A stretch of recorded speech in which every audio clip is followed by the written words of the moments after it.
اللهم صل على محمد وآل محمد. Dans ce livre, Vérité sur la succession, vous insistez sur l'imama et son importance. C'est à cause de cela? Bien sûr, parce que l'imama, c'est une question que beaucoup de personnes ne comprennent pas et qui est très importante. Je vous donne un exemple simple. Le prophète Abraham était l'ami de Dieu. Il était prophète, il était envoyé de Dieu. Et tout ça, c'est des grades. Mais il y avait une grade qu'il n'avait pas. Et quand Dieu l'a éprouvé avec Namroud, et Dieu a trouvé que vraiment il était sincère et dans sa foi, il a dit, maintenant j'ai décidé de faire de toi un imam. Inni ja'iluka linnasi imaman. Qala wa min dhurriyyati qala la yanalu ahdi adh-dhalimin. Alors il dit, j'ai décidé de faire de toi un imam. Maintenant la question qu'il faut se poser, mais ce gars-là qui était un prophète, qui était un envoyé de Dieu, qui était l'ami de Dieu, comment ça se fait que c'est après encore des épreuves que Dieu a décidé de faire maintenant de lui un imam? Ça veut dire que ce décret, cette grade de l'imama, c'est très important dans l'islam. Alors, quand Dieu lui a dit, je vais faire de toi un imam, il a dit à Dieu, et parmi ma descendance, Dieu lui a dit, oui, parmi ta descendance, il y aura des imams. Mais quelqu'un qui s'est prosterné pour des idoles, qui a fait le shirk, ne peut pas être imam. Donc pas dans toute sa descendance. Pas dans toute sa descendance. Des gens choisis. Voilà, c'est des gens choisis. Oui. Alors, ça nous montre que depuis Adam jusqu'à Mohammed, Dieu parle de dhurriyatan ba'duha min ba'd. C'est-à-dire que de génération en génération, c'est-à-dire d'une descendance à une autre descendance. C'est-à-dire que tous les successeurs des prophètes étaient toujours dans la famille du prophète, étaient toujours jeunes, et quand les messages venaient, le prophète recevait le message, et ce petit qui était là mémorisait le verset et savait pourquoi le verset est descendu et dans quel contexte et à quel moment et pourquoi. Et après la mort du prophète, c'est cette personne-là qui peut être l'imam, c'est-à-dire qui peut être le successeur du prophète et qui peut enseigner le message du prophète. Alors, si vous regardez autour de notre prophète, il n'y a pas un seul compagnon du prophète qui ne s'est pas converti. Ils sont tous convertis et rentrés dans l'islam.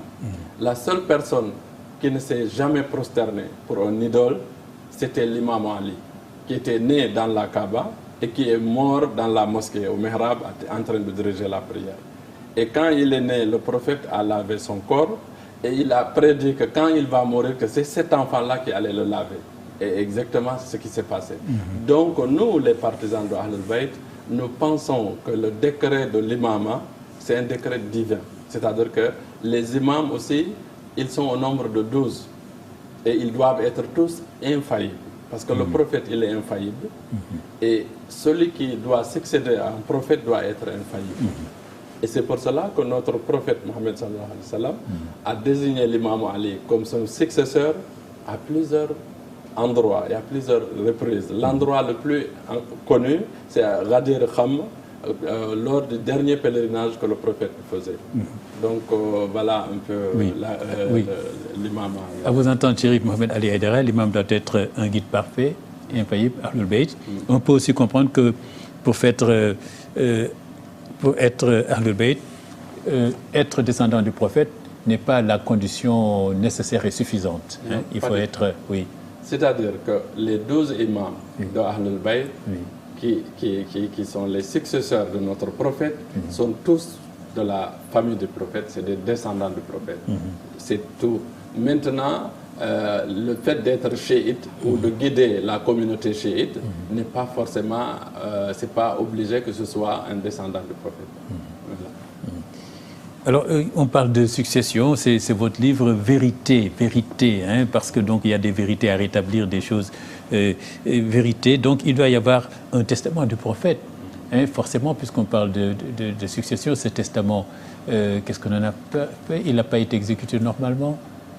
Évidemment. C'est-à-dire qu'il y a non seulement le testament, mais un testament peut être verbal comme peut être écrit. Oui. Alors, donc le prophète, avant de mourir, disait que taraktu fikum ma in tamassaktum bi lan tadillu abada. C'est-à-dire que je vous laisse deux poids. Si vous vous accrochez sur ces deux poids-là, vous ne vous perdrez jamais. Donc, c'est le Coran qui est le livre de Dieu et c'est ma descendance. C'est-à-dire ma descendance. Donc, là, effectivement, ça c'est un testament déjà verbal. Même s'il a demandé à ce qu'on l'écrive et ils ont refusé de l'écrire. Ensuite, il y a, depuis le début du message jusqu'à la fin de ces jours, le prophète, à chaque fois qu'il y a eu une occasion, il a expliqué et il a présenté l'imam Ali comme son frère, comme son ministre, comme son successeur après lui. اللهم صل على محمد وآل محمد